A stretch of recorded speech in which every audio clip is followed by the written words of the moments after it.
우리가 사도행전의 말씀을 주일마다 보고 있는데요, 우리가 보는 사도행전의 말씀, 지금 보고 있는 사도행전 16장이 사도 바울이 2차 전도 여행을 하는 내용들이죠. 성령께서 이 바울 일행이 전도 여행하는데 아주 독특하게 개입하셨어요. 2차 전도 여행 때부터는 아주 독특하게 개입하셨습니다. 그 첫 번째 사건이 전도 여행을 출발하기 전에 바울과 바나바가 다투고 싸워서 갈라진 일이에요. 예?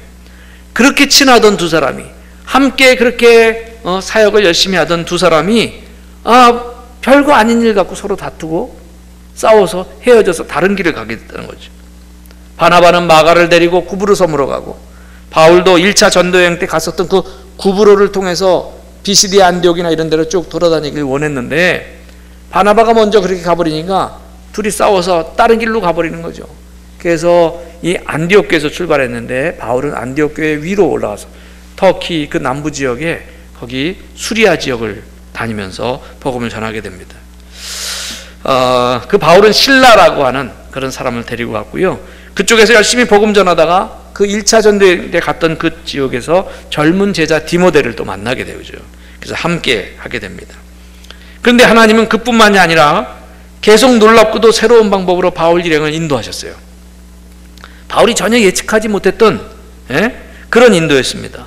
바울은 이 북쪽으로 올라가면서 동쪽으로, 여러분들을 볼 때 동쪽으로 대륙을 향해서, 이 아시아 대륙을 향해서 복음을 전해 나가려고 계획을 세웠습니다.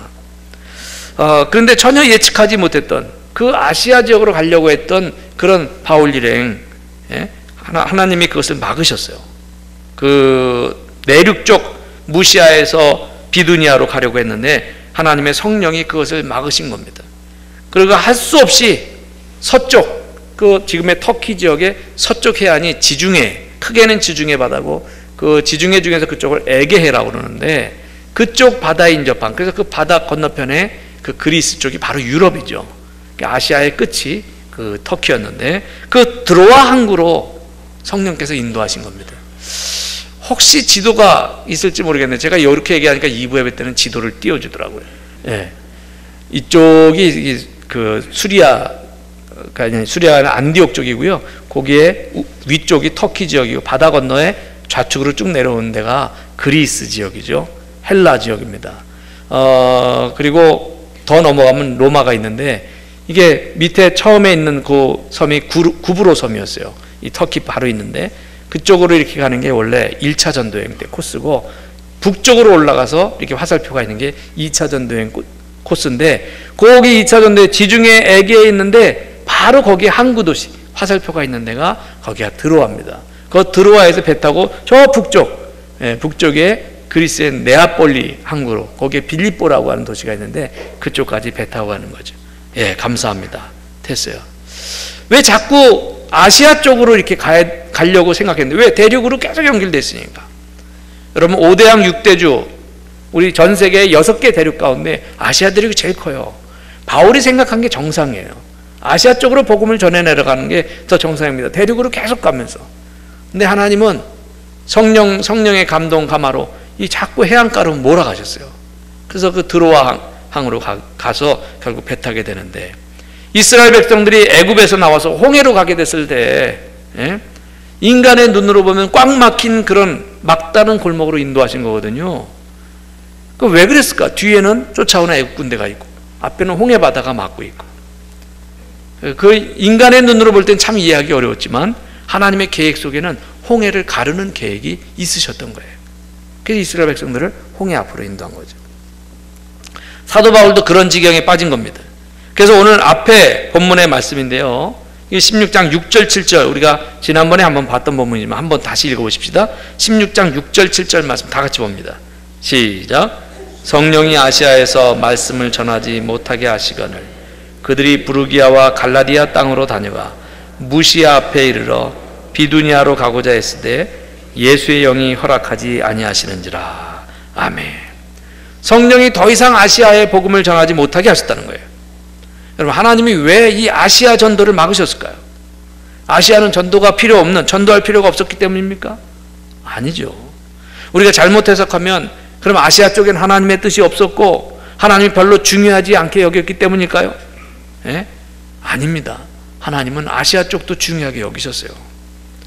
다만 하나님이 바울의 발걸음을 막으신 가장 큰 이유라고 하면 하나님의 계획은 아시아에만 국한되어 있지 않았기 때문입니다. 하나님의 계획은 이 아시아를 넘어서 유럽으로 복음이 들어가는 것이었어요. 지리적인 여건상 유럽은 배 타고 건너가야 돼요. 바다를 건너가야 돼요. 아시아는 대륙 쪽으로만 가도 되는 거였습니다. 그래서 하나님은 사도 바울에게 배 타고 유럽 쪽으로 가게 그 문을 열어주시죠. 그의 마음을 넓히시고 생각을 깊게 만드신 거죠. 옛날 초대교회 시절에 아시아 쪽으로도 복음이 전해졌어요. 동쪽으로 예? 중국, 인도 이런 데 다 거쳐서 우리나라에도 그 복음의 영향력이 일부 있었습니다. 신라 시대에 중국 쪽에 전해졌던 기독교를 경교라고 그래요. 예? 그 옛날 우리나라 신라 시대에 중국에 전해진 기독교를 경교라고 하는데, 중국에는 뚜렷하게 경교에 대한 문헌이 있는데 우리나라는 신라 시대에 경교가 전해졌을 것이다 라고 추측할 만큼 조금의 영향력을 드러내는 그런 유물밖에 안 나왔어요. 신라 유물 중에서 그래서 십자가 문양들이 있다고 신학자들 가운데 그렇게 이야기를 하는데, 다만 이 유물이 확실하게 기독교가 우리나라에 전달됐다라고 증명할 만큼 충분하지 못한 것이 문제입니다. 근데 하여튼 경교라고 해서 이 동방의 끝에까지 복음이 오지 않았겠나 그런 생각이 들합니다. 자, 그런데요, 이 아시아 쪽에는 중국의 한족이라든지 몽골족이라든지 인도의 싱할라이족이라든지 이렇게 베트남이나 또 이쪽에 타이족, 예? 베트남 민족 이런데 다 자존심 강하고 자기를 나름대로의 그런 그 개성이 뚜렷한 민족을 겪어야 되기 때문에 복음이 아시아 쪽으로 오는 데는 불리한 여건이 있었어요. 유럽은요, 민족이 다양해도 비슷하게 얼굴 생김새도 다 백인들이고 비슷하고요. 그리고 거기가 유럽 땅은 다닥다닥 붙어 있어요. 민족과 민족, 나라와 나라의 경계가 별로 그렇게 많지 않았어요. 그 복음의 확산이 더 용이하다는 거죠.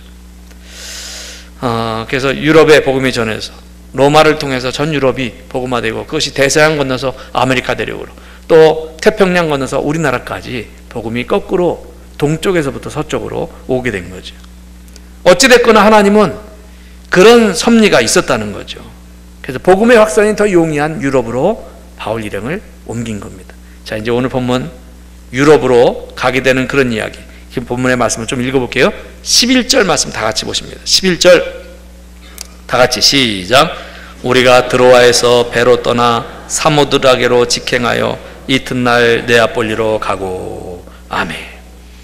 자, 바울이 드로아, 그 항구예요. 아까 거기 지도 가운데 그 서쪽에, 터키 서부 쪽에 있는 항구인데, 드로아에 가고 싶어서 간 것은 아니지만 어찌됐건 갔어요. 가보니까 바다 앞이에요. 어떻게 할까요? 바다 건너서 배 타고 갈까요? 아니면 여기서 위로 올라갈까요? 아래 올라갈까요? 뭐 이렇게 기도했을 것 같아요. 근데 그때 환상을 보았습니다. 환상 속에 저 유럽 대륙에 있는 마게도냐 사람 한 사람이 나타나서 바울에게 말한 거죠. 건너와서 우리를 도우라. 이 바다를 건너와서 우리를 도와달라 라고 하는 환상을 봤습니다. 바울은 이것이 무슨 뜻인지 생각했어요. 아하, 하나님이 새 일을 계획하고 계시구나 깨달았습니다. 여러분 생각해 보십시오. 바울은 전도하고 싶었는데 하나님은 그를 바다 앞에 세워놓으셨어요. 그리고 어디로 가라는 말씀입니까? 막막했을 때인데 환상 가운데 바울을 부른 사람이 바다 건너의 유럽 사람이에요. 그곳은 한 번도 가보지 못한 곳입니다. 전혀 모르는 곳이에요. 네? 1차 전도여행은 그래도 아시아 대륙이잖아요. 거기는 바울이 그래도 가봤던 지역이었을 텐데 로마는 잘 모르는 지역이에요. 그 환상을 본 순간 바울은 자신 앞에 놓인 바다를 건너기로 작정하는 거예요. 그래서 드로아에서 배를 타고 떠나서 사모드라게, 이건 섬입니다. 사모드라게로 직행했다고 기록되어 있습니다. 오늘 11절에 직행이라는 말이에요. 직행. 예? 버스도 직행 버스가 있잖아요. 이 직행이란 말은 뭐예요? 중간에 걸림이나 방해 없이 바로 간다는 거죠. 바로 빨리 가는 의미예요. 여러분, 이 말씀에 보면요, 여기 11절에 보면은 드로아에서 배로 사모드라게 섬을 거쳐서 이튿날 네아폴리 항구에 도착했다고 기록하고 있어요. 이 거리가 짧게 직선으로 해도 280km 정도 바닷길로, 그래서 한 300km 이상 이렇게 돌아가야 되는 그런 길입니다. 오늘날에 시속 50km, 60km 가는 그런 배로 가도 몇 시간이 걸릴 길이거든요. 그 옛날에 바람으로 가는 그런 돛담배 같은 거였을 텐데 2000년 전에 그걸 어떻게 노저으면서 가도 그걸 몇 날 며칠이나 가는 길이잖아요. 네? 네아폴리 항구에서 한 10여 킬로 떨어진 곳에 빌립보라는 지역이 있었는데요. 근데 여러분 사도행전 20장 6절에 보니까 바울이 거꾸로 빌립보에서 배 타고 드로아까지 오는데 5일 걸렸다고 나와요. 이거 한번 중요한 대목이니까 한번 보십시다. 사도행전 20장 6절인데 제가 읽을게요. 우리는 무교절 후에 빌립보에서 배로 떠나 닷새 만에 드로아에 있는 그들에게 가서 이레를 머무니라. 빌립보에서 배 타고 드로아까지 닷새 걸리는 게 이게 정상적인 거예요. 예? 그런데 지금 그 5일 걸릴 걸, 닷새 걸릴 것을 며칠 걸렸다고요? 2일 걸렸어요. 오늘 출발했는데 내일 도착했다는 거예요. 왜 그랬을까요? 뭐 이렇게 굉장히 빠르게 갔을까요? 그래서 이 말씀 속에 또 제가 상상을 해봅니다. 이것은 하나님께서 자연의 힘을 빌려서 이 바울이 탄 배에 바람을 싱싱 드로아에서 네아폴리 쪽으로 휙휙휙휙 이렇게 불어주셔가지고 급수송하신 거예요. 예? 참 별거 상상을 다 하죠.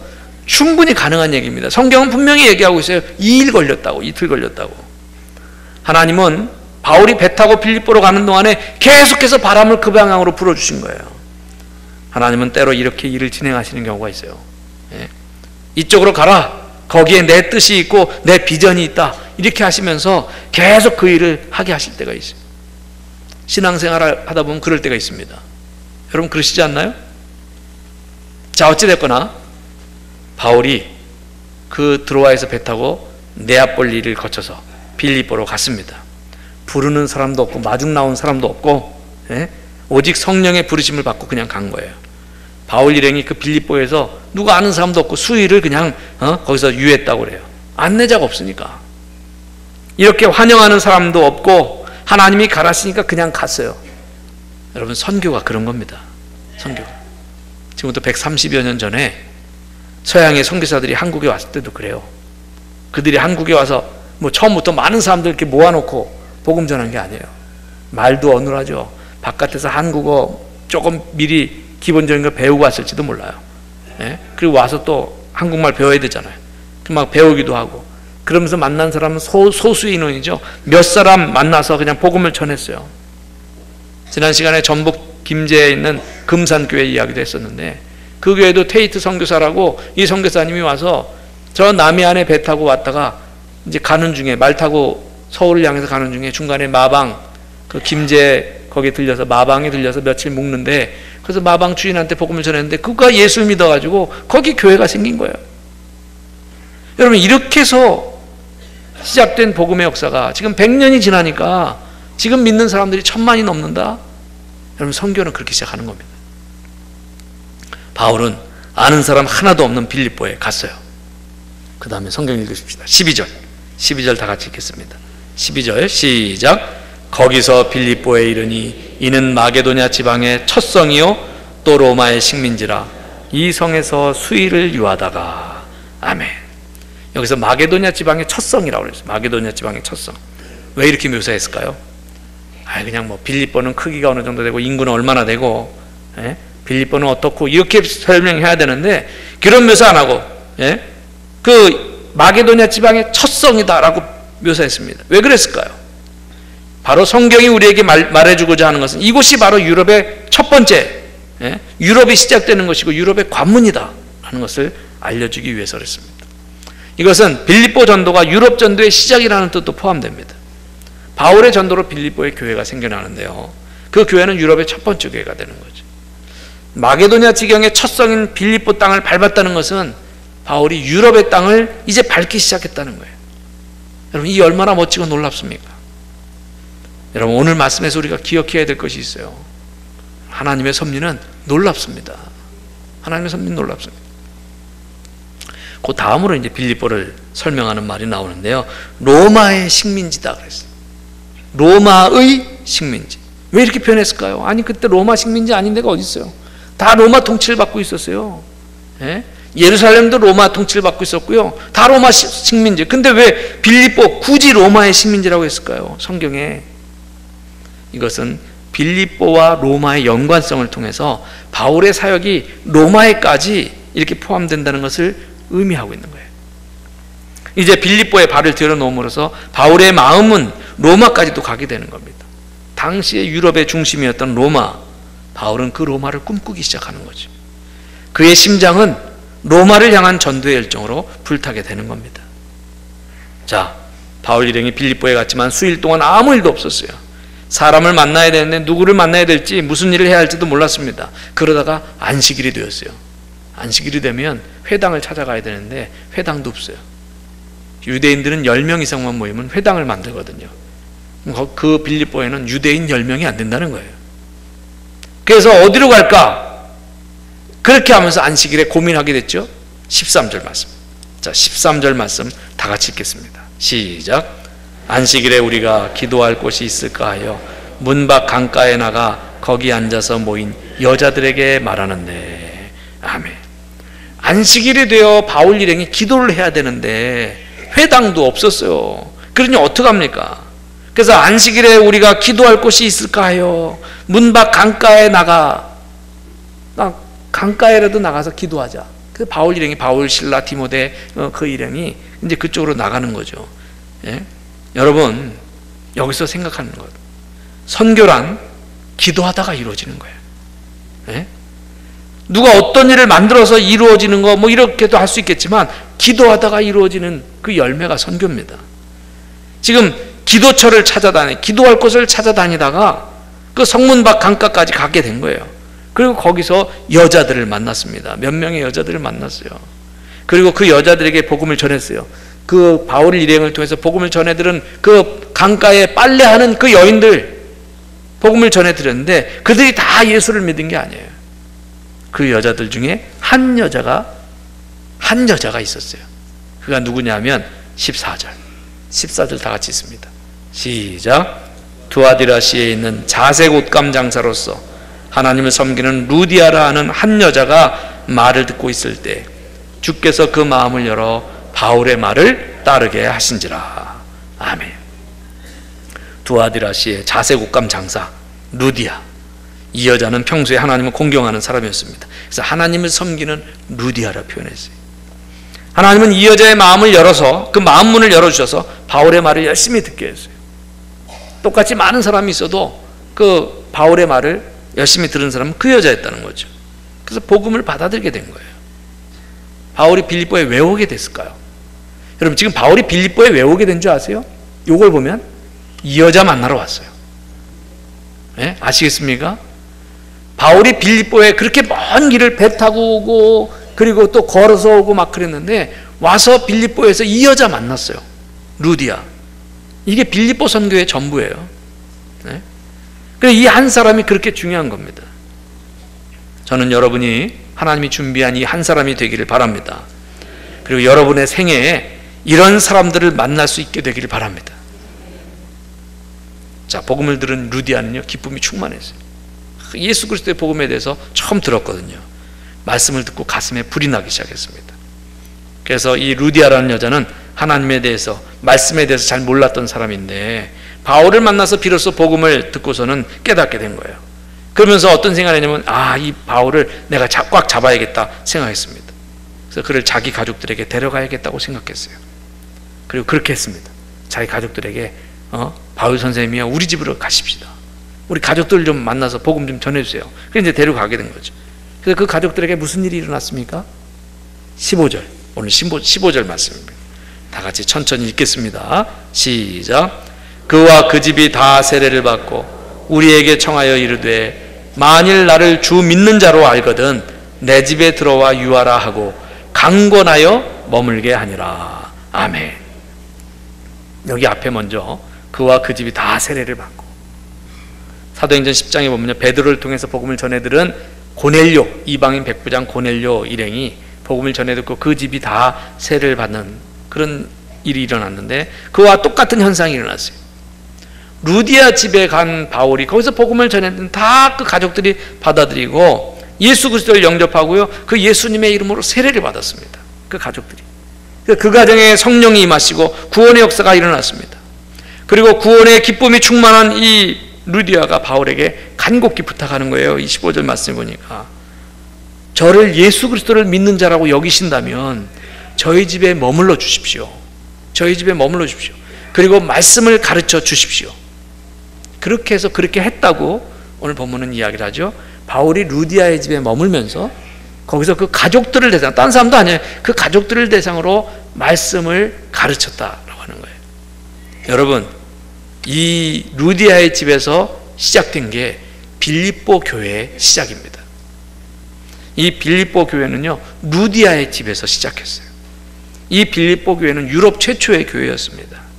이 교회를 누가 세웠습니까? 물론 하나님이 주체가 돼서 세우셨죠. 근데 이 교회는 자세곡감 장사 루디아가 세웠어요. 이런 일들이 여러분의 생애에도 일어나길 바랍니다. 루디아는 신학을 공부한 것이 아니에요. 그냥 자기 집에 사도를 초청해가지고 거기서 예배드리고 말씀 공부할 그런 처소로, 그런 곳으로 제공했어요. 그 장소를. 그래서 그 장소에서 가족들이 모여서 말씀 듣게 한 것이 전부입니다. 근데 이것이 유럽 최초의 교회가 되고요. 사도 바울이 유럽에 복음을 전할 때, 로마까지 전할 때 끝까지 빌립보 교회가 이 바울 일행을 위해서 기도했고요. 그리고 헌금을 모아서 선교 헌금을 바울 일행에게 전해줬어요. 그래서 빌립보서를 보면은 사도 바울이 빌립보 교인들에게 감사하고 있어요. 당신들 그 사랑으로, 당신들이 보내준 그 선교 헌금으로 내가 이렇게 복음 전하는데 부족함이 없다. 너무 감사하다. 이런 편지를 빌립보 교회에 쓰게 되는 거죠. 이게 유럽 최초의 교회 역사입니다. 할렐루야. 하나님의 섭리는 놀랍습니다. 하나님의 섭리는 너무 놀라워요. 빌립보 교회는요, 루디아 한 사람, 루디아 한 사람으로 시작했는데 이 루디아는 하나님이 준비하신 사람이었습니다. 하나님은 그 자신이 준비하신 이 사람을 통해서 하나님의 일을 하세요. 즉 하나님은 하나님이 쓰시려고 작정하신 사람을 친히 준비시키고 바꿔주시고 기도하게 하신 후에 그를 통해서 역사하신다는 겁니다. 교회는 이런 사람들, 다시 말하면 하나님의 인도를 받아 기도로 준비하고 말씀을 공부하는 하나님의 사람에 의해서 시작되는 겁니다. 빌립보 교회는 바로 그러한 한 여자를 통해서 세워진 교회였습니다. 그리고 그렇게 세워진 교회가 유럽의 복음의 폭탄이 터지도록 하는 그런 신호탄이 되었다는 거죠. 할렐루야. 여러분, 제천에 있는 우리 교회도요, 108년 전에 시작됐는데 하나님이 일찍이 준비하신 교회 아니겠습니까? 이 교회를 통해서 많은 사역자들과 그리스도인들이 배출됐어요. 훌륭한 신앙인들이 배출됐고요. 바울은요, 작은 성읍 다소에서 살았는데 이 작은 성읍 다소에 살던 바울이 안디옥을 보더니 아시아를 보게 되고 소아시아를 보더니 유럽을 봤어요. 그리고 마침내는 로마까지 보았던 것처럼 우리도 마찬가지 아닙니까? 세계적으로 동양의 한쪽 끝에, 동쪽 끝에 조그마한 반도 나라로 붙어있는 아주 작은 나라가 우리나라 아닙니까? 물론 국호는 대한민국이라고 쓰고 있지만 아주 작은 나라예요. 아시아 대륙 동쪽에 조그맣게 붙어있는 반도의 작은 나라. 그리고 옛날에 그거 다 촌구석이지 뭐. 여러분, 여기는 뭐 촌구석 아닙니까? 그런 촌구석에서 태어난 그런 우리라 할지라도 복음을 알고 나니까 생각이 달라지고 인생관이 바뀌고 역사관이 바뀌고 가치관이 달라져서 이제는 막 멀리 봐. 중국도 보고 필리핀도 보고 하와이도 보고 세계를 보게 된 거 아닙니까? 얼마나 놀랍습니까, 여러분? 여러분 기억하십시오. 오늘 빌립보 교회를 세워지는 과정, 하나님의 섭리는 놀랍습니다. 오늘 이 말씀을 통해서 이 하나님의 섭리를 깨달으셔서 놀라운 주님의 은혜와 사랑을 체험케 되시기를 주의 이름으로 축원합니다.